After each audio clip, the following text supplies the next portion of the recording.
The tension in the room was thick, and I stood still, my heart racing as I heard heavy footsteps behind me. I didn't turn around. Suddenly, a stick hit the back of my head, and I fell hard onto the cold floor. My mind was spinning as I realized what had happened. The man I once loved had hit me, and everything I believed about our life together broke apart in that moment. Hello, my name is Marissa, and this is the story of how everything fell apart.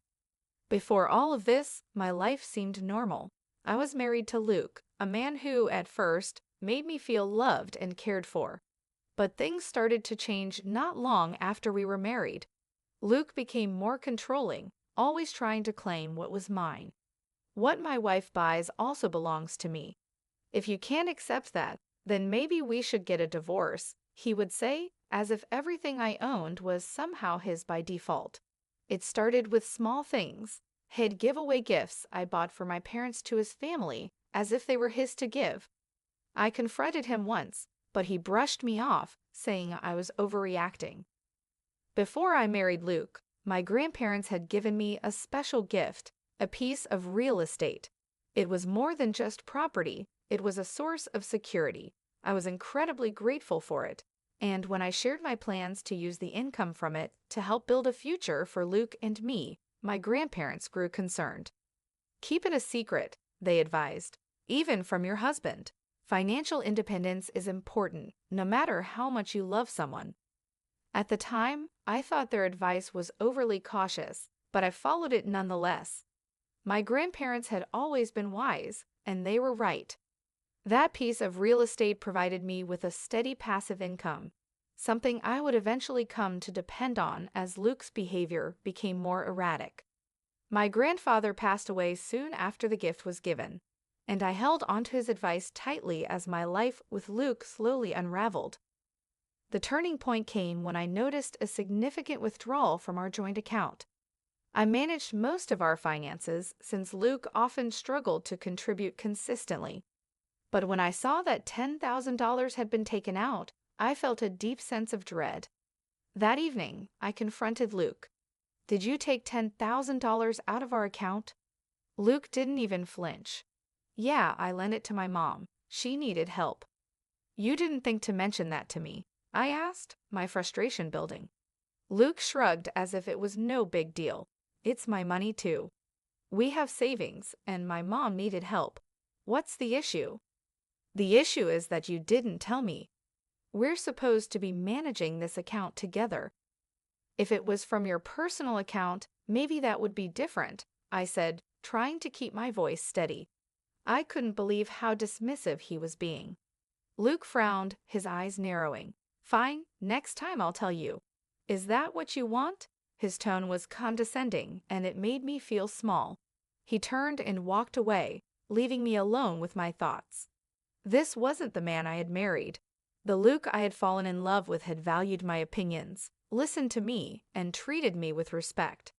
But that man seemed to be gone, replaced by someone who saw me as little more than an extension of himself.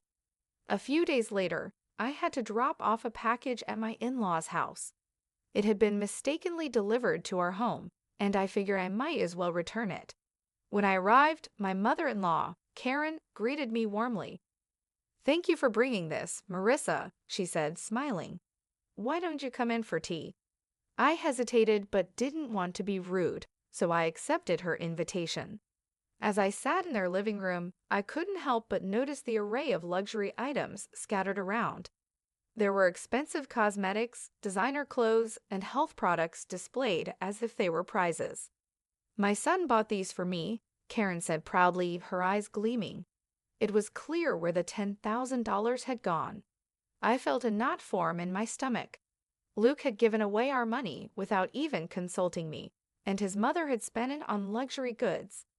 The anger I had been holding in was now bubbling dangerously close to the surface, but I kept my expression neutral. Is something bothering you, Marissa? Karen asked, her smile fading slightly. I shook my head, but she wasn't convinced. I heard you've been giving Luke a hard time about helping me, she said, her voice taking on a sharper tone. He's only trying to take care of his family, you know.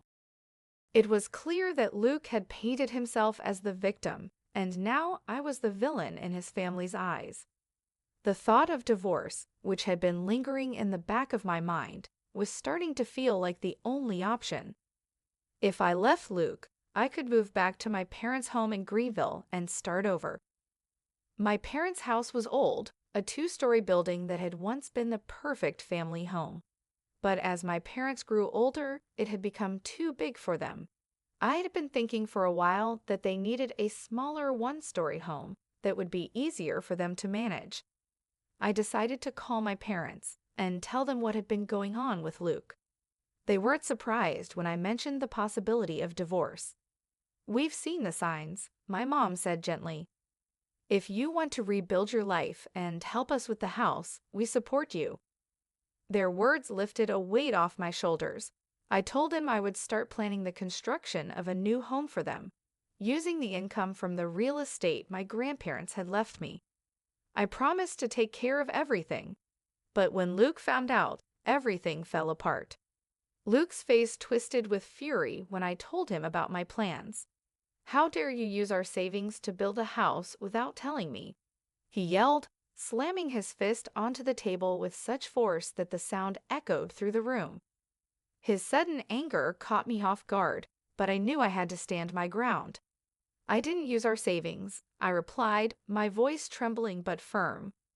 "I used my passive income from the real estate my grandparents gave me. Not a single penny of our joint account was touched." Luke's face turned beet red, and his hands balled into fists. "You've been hiding money from me all this time," he bellowed. His voice was shaking with a mixture of anger and disbelief. "I wasn't hiding it," I said, trying to keep my voice calm. "I was protecting it. I told you, my grandparents gave me that property before we were married, and I've been saving the income from it ever since." "You think that makes it okay?" he shouted, his voice growing louder with each word. "You're my wife, Marissa. What's yours is mine, and I'm the head of this family. I should have a say in how we use that money." At that moment, I realized just how deep Luke's sense of entitlement ran. He truly believed that he had a right to everything I owned, regardless of the fact that it was given to me long before he was even in the picture. And that sense of entitlement was turning into something much darker. "I'm the one who built this life for us," I shot back, my frustration finally boiling over. "I'm the one who's been supporting us with the money from my grandparents, while you've been taking advantage of it. I won't let you control me anymore." His face twisted with rage, and in an instant he picked up the stick that had been lying next to the table. Before I could react, he swung it at me, the wood connecting with the side of my head. The pain was immediate and blinding, and I crumpled to the floor, clutching my head as blood trickled through my fingers. "You don't get to decide what happens in this marriage," he screamed, standing over me. "I'm the one in charge here." Through the haze of pain, I knew I had to get out. This wasn't just about money anymore. This was about survival. I managed to push myself up from the floor, my legs shaking beneath me. "I'm done, Luke," I said, my voice barely above a whisper. "I'm done with you." His face contorted with fury, but I didn't stay to see what he would do next. I stumbled out of the house, my head throbbing and my vision still blurry from the blow. I made my way to my car and drove to a nearby hotel, where I spent the night trying to process everything that had happened. The next morning, I returned to the house to pack my belongings. Luke was waiting for me, a strange smile on his face. He held out a set of divorce papers, already filled out. "You think you can just walk away from me?" he sneered. "You'll come crawling back, Marissa. You can't live without me." I ignored him, focused on packing my things. "I've already filed for divorce," I said quietly, not looking at him, "and I'm not coming back." Luke's smile faltered, and for a moment, I saw a flicker of fear in his eyes. You already filed," he stammered, the confidence in his voice slipping. "Yes," I said firmly. "I'm done." Without another word, I gathered my things and left, heading straight to my parents' house. When I arrived, they welcomed me with open arms, and for the first time in months, I felt a sense of peace. In the days that followed, Luke bombarded me with calls and messages, begging me to come back. He claimed that he had made a mistake, that he loved me and wanted to make things right, but I knew better. His love had always been conditional, tied to his need for control and power over me. I blocked his number, determined to move on with my life. Meanwhile, the construction of my parents' new house was completed, and we moved in comfortably. The passive income from the real estate my grandparents had left me allowed us to live comfortably, free from the burden of Luke's manipulation. One day, a mutual friend contacted me and mentioned that Luke had quit his job, bragging to his colleagues that he didn't need to work anymore because he had access to my real estate. But when he tried to return to work the next day, his bosses had already replaced him. It seemed that Luke's lies had finally caught up with him. Hearing about Luke's downfall filled me with a sense of closure. He had tried to control and manipulate me, but in the end, his greed had cost him everything. And as for me, I was free. Free to live my life on my own terms, without the weight of his constant demands and expectations. I was thriving. I had a new home, a job I loved, and the support of my family. The passive income that Luke had tried so desperately to control was now helping me build the future I had always wanted. The scars from my time with Luke would take time to heal, but I knew I was on the right path. For the first time in a long while, I felt hopeful about what the future held.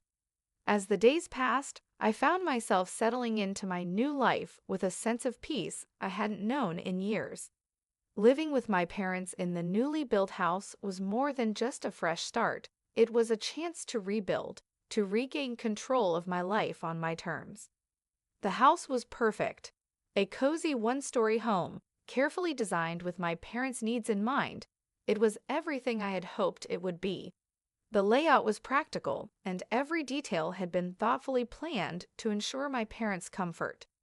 Watching them move around the new space without the struggles they had faced in the old two-story house filled me with a quiet sense of accomplishment. One morning, as I sipped my coffee on the front porch, my phone buzzed with a message from a mutual friend of Luke's. Despite everything, I hadn't completely severed ties with everyone from my old life. The friend, Emily, told me she had recently run into Luke. "You won't believe what's happened," she said, her voice tinged with a mix of disbelief and amusement. "Luke has hit rock bottom." She went on to explain that after his failed attempt to return to his job, Luke had been struggling to find work. His reputation was in tatters after word had spread about his lies concerning my passive income and his supposed ownership of the real estate. He had been living with his parents ever since, and their relationship had become strained as well. Luke's once proud demeanor had crumbled, and he was now a shadow of the man he once presented himself to be. "I guess he thought he could live off your money forever," Emily continued, her tone softening. "But without you, he doesn't know what to do with himself." I listened, feeling an odd mix of emotions. There was no joy in hearing about Luke's downfall, but there was also no sadness. Instead, I felt a sense of liberation, a validation of the choice I had made to leave him and build my own life. Luke had always seen me as a means to an end, and without me, his world had come crashing down. After the call, I reflected on everything that had happened. I had once thought that Luke and I would share a future together, but that future had been built on a foundation of lies and control. Now, I had the chance to create a future of my own, one rooted in independence and self-respect.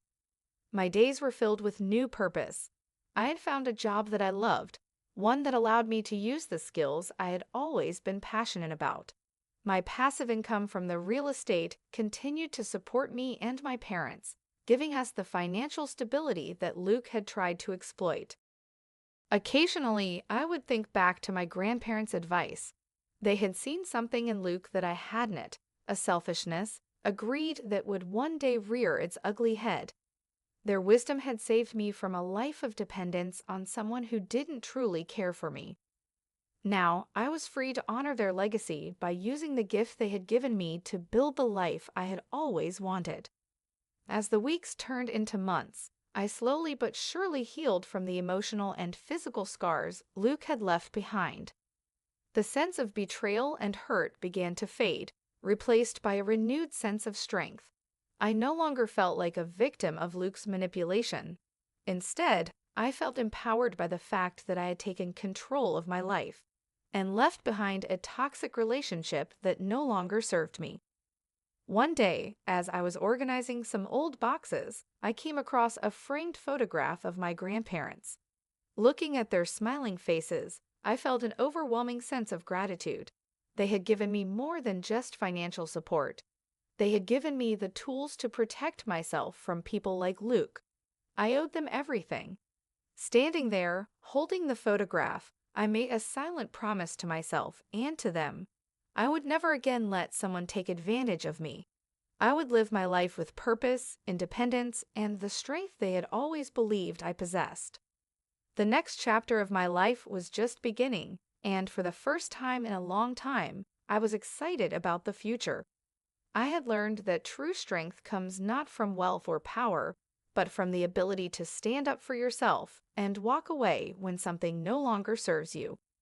As I placed the photograph on the mantel, I smiled, knowing that I was finally free, free from Luke, free from manipulation, and free to live the life I had always deserved. Thank you so much for watching. If you enjoyed this story, please give it a like and share it with your friends. I'd love to hear your thoughts, so feel free to leave a comment below. And if you haven't already, make sure to subscribe for more stories like this one. I'll see you in the next video.